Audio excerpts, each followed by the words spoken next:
Yan ho yung maleta na pinakita ho doon sa press con kahapon. Nahawak-hawak, yan. Ayan.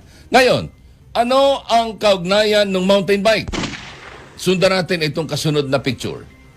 Ayan, yung isa pang ipinadala na picture, yung mountain bike, yan parang kapareho nung ginagamit ni Congresswoman Estela Kimbo habang siya ay nagsa-cycling. Yan. O, di ba ga? O, matindi. So, marami pala, hindi lang pala si Ko, hindi lang pala, kaya marami din ang may gusto na humarap itong si Estela Kimbo sa pagdinig. Joseph, saan napunta ang pera na ito? Kung saan ang BSP ngayon ay nagre-reklamo, hindi na daw nila kayang iangat pa ang ekonomiya ng bansa. Wala na silang pera. Ay, nako, oo, matindi ito. 4:16 na ho ng umaga.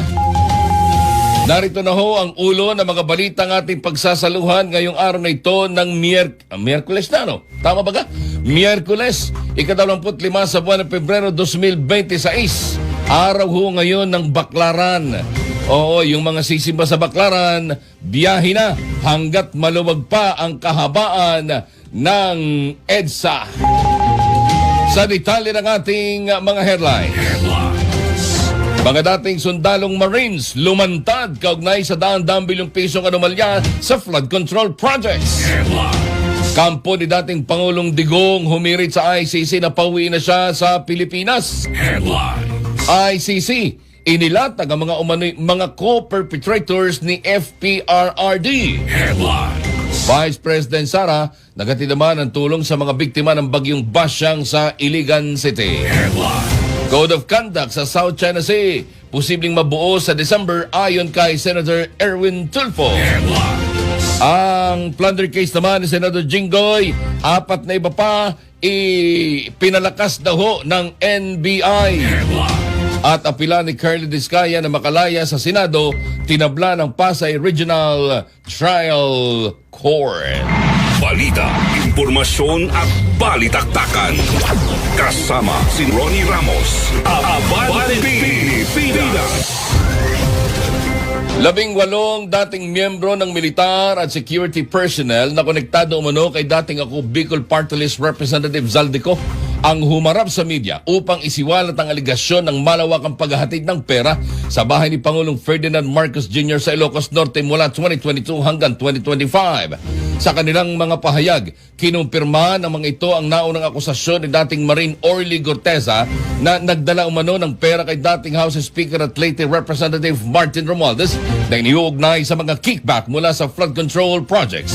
Sa press conference na ginanap sa Club Filipino sa San Juan, sinabi ni Attorney Baligod na ilang beses umanong naghatid ang mga sundalo ng mga maleta ng pera na tinatayang aabot sa 805 bilyong piso kay Romualdez at kay Pangulong Ferdinand Marcos sa Forbes Park at Paway sa Ilocos Norte. Naglabas din si Baligod ng mga larawan ng mga maleta na umunoy ginamit sa paghahatid ng pera at sinabing eroplano ni Ko ang nagamit sa paghahatid sa iba't ibang politiko.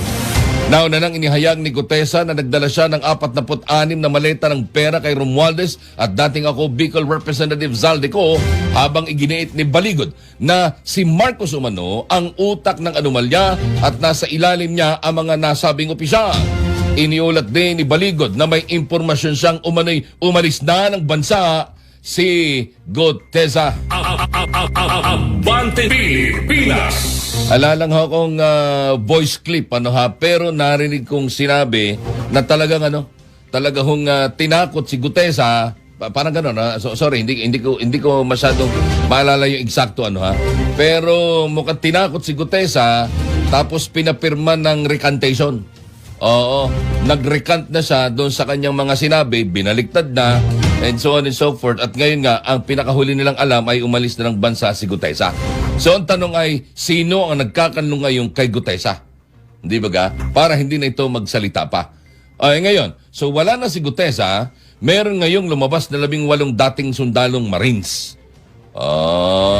Ay, ito ngayon ang nagpapatunay.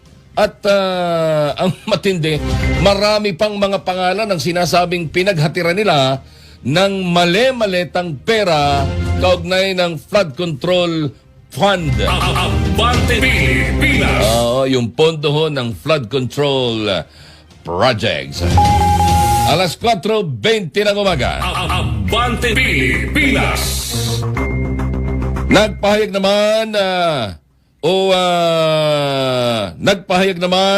nagpahayag din ang 18 sundalo na sila umano ay naghatid ng mga maleta ng pera kay Nooy Marikina 2nd District Representative Estela Kimbo na iniugnay sa mga umunig kickback mula sa flood control projects. Ayon sa ulat, nagbigay ang grupo ng litrato ng 8 malalaking maleta at isang maliit na maleta na inihatid sa bahay ni Kimbo bilang suporta sa kanilang mga aligasyon. Anila, ang isang malaking maleta ay may lamang humigit kumulang 50 hanggang 70 milyong piso, habang ang maliit na maleta naman ay naglalaman ng tinatayang 15 hanggang 25 milyong piso. Si Kimbo na dating miyembro ng Bicameral Conference Committee at nagsilbing Vice Chairperson ng House Committee on Appropriations sa deliberasyon ng 2025 National Budget ay naging chairperson ng komite matapos magbitiw si Ako Bicol Party List Representative Zaldico. Bahagi rin siya ng tinaguriang small committee na iniuugnay sa mga umunang insertions sa budget, habang sinabi rin ng grupo na may mga pera rin silang inihatid sa iba pang opisyal na sa kabuuan ay tinatayang umaabot sa humigit kumulang 805 bilyong piso. Abante Pilipinas. May matindyan, so lumalabas na ito nga ay kwan. Ito nga ay ano tawag din halos 1 trilyon. Kasi 1 trilyon yung pinag-uusapan na nawawala from 2022 hanggang 2025. Oo. Nakita nyo ba yung maleta? Direk, pakita mo nga, may picture ako pinadala diyan kay Mayor, na merong nakasabit na mountain bike. Wala dyan? Meron dyan, may pinadala ko.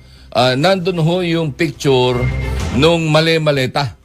At saka merong nakasabit na mountain bike na pinadala ko sa'yo. Wala? Saan napunta yun? Sige, sandali. Pakita ko lang. Kasi sayang naman,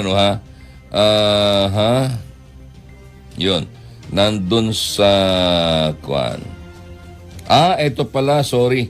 Forward ko doon sa Viber mo. Sa ano pangalan ng Viber? Teletech. Oo, yan. Okay. Yan, Teletech. Para makita natin. Gusto ko kasing ipakita sa inyo na parang totoo ang nangyari. Parang ganun andyan na, boss. Andyan na. Yan. Doon sa isang picture na ipinakita, nandun ho yung maleta. Ayan. Nasa lapi. Di umano. Yan ho yung maleta na pinakita ho doon sa press con kahapon. Na hawak-hawak. Yan. Yung nasa baba na yan, yan po yun. May malalaking maleta at may maliliit na maleta. Ayan. Ngayon, ano ang kaugnayan ng mountain bike? Sundan natin itong kasunod na picture.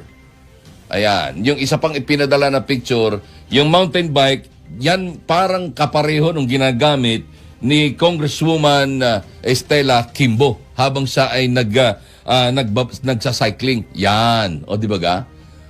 Yan yung mountain bike at saka yung isa. Kaya parang sinasabi na ito yon. Ayon doon sa salaysay kahapon. Matindi. So marami pala, hindi lang pala si Ko, hindi lang pala. Kaya marami din ang may gusto na humarap itong si Estela Kimbo sa pagdinig. At dapat ay tanungin din kung ano ang nangyari dito sa mga sitwasyon na ito. Ako, bilyong piso. In total, humigit kumulang 805 bilyong piso. Abante Pilipinas. Joseph, saan napunta ang pera na ito? Kung saan ang BSP ngayon ay nagre-reklamo, hindi na daw nila kayang iangat pa ang ekonomiya ng bansa. Wala na silang pera. Nasaan pa? On the other hand, nasaan naman yung mga ginto na ibinenta? Sinong bumili at nasaan ang pinagbentahan? Abante Pilipinas. Ay, nako, matindi ito. Tanong, mabubuklat pa kaya ito ngayong iba na ang timbre ng usapan. Oo, nakatutok tayo lahat sa ICC at pagkatapos ay yung impeachment at pagkatapos ay yung kandidatura ni BP Sara. Natakpan na ang usapin ng flood control project.